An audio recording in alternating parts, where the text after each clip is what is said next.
Sasagot po tayo ng tanong, no, at ang katanungan po ay ganito.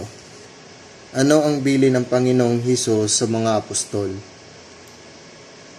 Yon ang tanong. Ano ang bilin ng Panginoong Hesus sa mga apostol? Basahin po natin yung Mateo 28 verse 19 hanggang 20. Yan po yung mga bilin ng Panginoong Hesus sa mga apostol. At ganito ang nakasulat sa talata.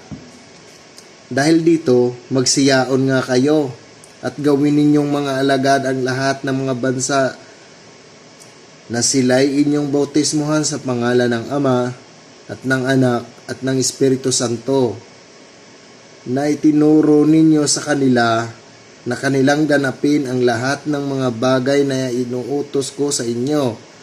At narito, ako'y suma sa inyo palagi hanggang sa katapusan ng sanlibutan. Ayon, ang tanong mo, ano ang bilin ng Panginoong Hesukristo sa mga apostol?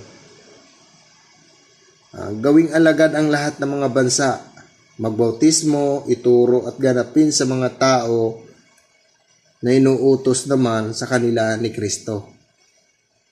Yun po ang bilin ng Panginoong Hesus sa mga apostol.